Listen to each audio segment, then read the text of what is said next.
বাংলাদেশে ভারতের চ্যানেল বন্ধ করতে হবে এরকম দাবি বহুদিন থেকেই উঠে আসছিল, বহুভাবেই উঠে আসছিল এবং এই যে আওয়ামী লীগ সরকার পতন 5 আগস্ট যে আওয়ামী লীগ সরকারের পতন হলো, সেই পতনের পরে আরও বেশি করে এই দাবিটা সামনে এসেছিল। ভারতীয় বিভিন্ন চ্যানেল নানা রকমের প্রোপাগান্ডায় লিপ্ত ছিল, আওয়ামীদের পক্ষে কাজ করছিল, এরকম অজুহাতে, এরকম অভিযোগে ভারতীয় চ্যানেল বাংলাদেশে নিষিদ্ধ করা হোক, বন্ধ করে দেয়া হোক, এই দাবিটা ছিল। এই দাবি যখন দাবিই থাকলো, ঠিক সেই সময় আমরা দেখলাম ভারত বাংলাদেশের আপাতত 4টি চ্যানেল বন্ধ করে দিয়েছে।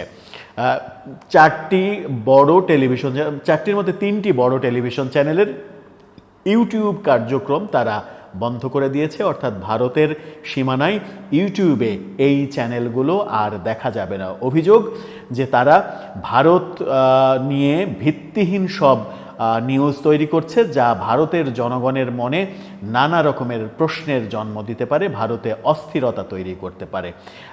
বাংলাদেশে যখন দাবি হচ্ছিল ভারতের চ্যানেল বন্ধ হওয়ার, তখন ভারত এই ধরনের সিদ্ধান্ত নিয়ে ফেললো এবং কার্যকর করে ফেললো। ব্যাপারটা আসলে কেন ঘটলো, কোন চ্যানেলগুলো নিষিদ্ধ হলো বাংলাদেশে, আর বাংলাদেশি বা এখন বসে থাকবে কিনা, সেই আলোচনাই করবে এই ভিডিওতে। থাকবেন পলিটিক্স টিভির নিয়মিত আয়োজনে।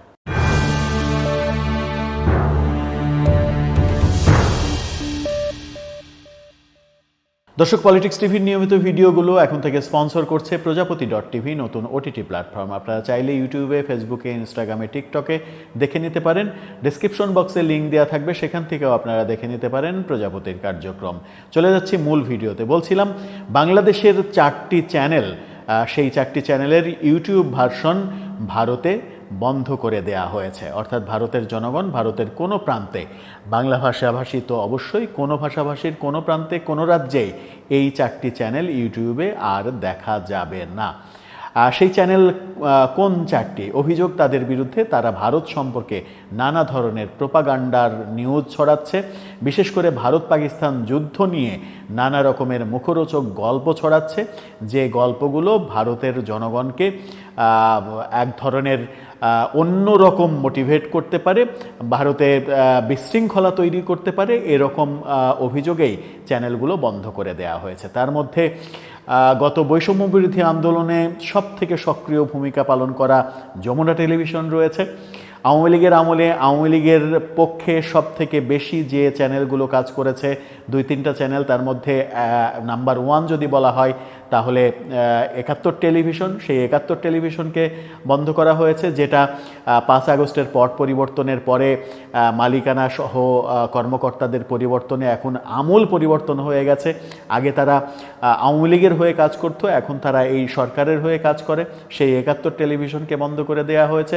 বন্ধ করে দেওয়া হয়েছে বাংলা ভিশনকে। বাংলা ভিশনের মালিকানা সম্পর্কে আমরা অনেক আগে থেকেই জানি।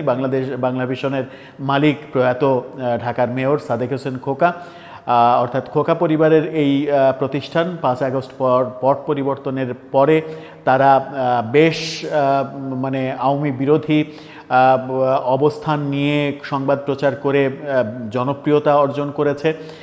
সেই চ্যানেলটার বিরুদ্ধে ভারতের অভিযোগ যে ভারতের নামে নানা রকমের প্রোপাগান্ডা ছড়িয়ে তারা নিউজ করছে। আরেকটি টেলিভিশন, ছোট টেলিভিশন চ্যানেল, সেটা হচ্ছে মোহনা টেলিভিশন। মোহনা টেলিভিশনকে কেন বন্ধ করে দেয়া হলো, মোহনা টেলিভিশনের নিউজকে এত তারা গুরুত্ব দিচ্ছে কেন, সেটা একটা গুরুত্বপূর্ণ বিষয়। যদিও বাংলাদেশে এই চ্যানেলের খোঁজ খবর খুব কম লোকজনই রাখে। এই 4টি চ্যানেলের ইউটিউব কার্যক্রম বন্ধ করে দেওয়া হয়েছে। এমনিতেও স্যাটেলাইটে তারা বাংলাদেশের চ্যানেল তো দেখাই না, স্যাটেলাইটে দেখার কোনো উপায় নাই। ইউটিউবে দেখার উপায় যেহেতু ছিল, ইউটিউব ভার্সনটা তারা বন্ধ করে দেওয়া হয়েছে এবং আশঙ্কা করা হচ্ছে আরও বেশ কিছু চ্যানেল তারা বন্ধ করে দিতে পারে। এবং সেই তালিকায় সম্ভবত এরকম নাম রয়েছে 21 টেলিভিশন, রয়েছে এনটিভি।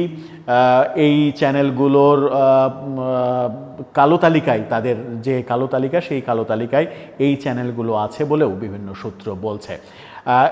এই যে বন্ধ করে দিল, এদের বিরুদ্ধে সব থেকে বড় অভিযোগ ভারতের, ভারত যেটা বলছে সেটা হচ্ছে যে ভারত সম্পর্কে নানা রকমের মিথ্যা খবর নাকি এই চ্যানেলগুলো ছড়াচ্ছে এবং ভারত পাকিস্তান যুদ্ধের বিষয়ে ভারতের বিপক্ষে নানা রকমের প্রোপাগান্ডা চালাচ্ছে, যা ভারতীয় জনগণের মধ্যে অস্থিরতা তৈরি করতে পারে।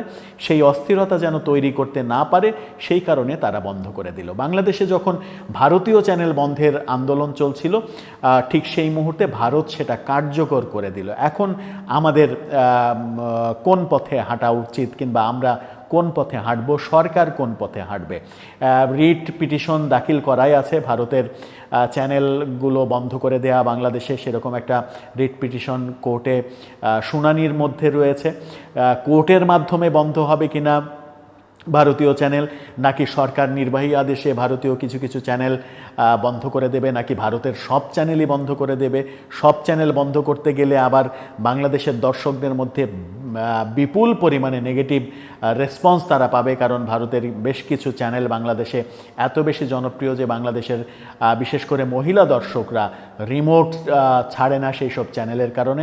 সেই চ্যানেলগুলো অনেক দিন থেকেই বন্ধ করে দেওয়ার দাবি করছিল বাংলাদেশি চ্যানেলগুলো।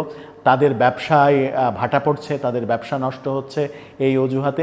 কিন্তু সাম্প্রতিক সময়ে আমরা 5 আগস্টের পট পরিবর্তনের পরে রিপাবলিক বাংলা সহ বেশ কয়েকটা টেলিভিশন চ্যানেলের বিরুদ্ধে নানা রকমের অভিযোগ শুনে আসছি যে তারা বাংলাদেশের রাজনীতি এবং বাংলাদেশ সম্পর্কে নানা ধরনের গুজব রটানোর চেষ্টা করে এবং শেখ হাসিনার এজেন্ডা বাস্তবায়ন করার চেষ্টা করে। এখন দেখার বিষয় যে ভারত যখন সিদ্ধান্ত নিয়েই ফেলেছে বাংলাদেশের চ্যানেল 4টা বন্ধ করে দিয়েছে, আরও বেশ কয়েকটা চ্যানেল তারা বন্ধ করে দেওয়ার পথে রয়েছে, তখন বাংলাদেশ সরকার কি ব্যবস্থা নেয়? বাংলাদেশ কি এর প্রতিশোধে ভারতের সব চ্যানেল বন্ধ করে দেবে? দর্শক, কী সিদ্ধান্ত নিতে চলেছে বাংলাদেশের সরকার? আপনার মন্তব্য জানিয়ে লিখতে পারেন আমাদের কমেন্ট বক্সে।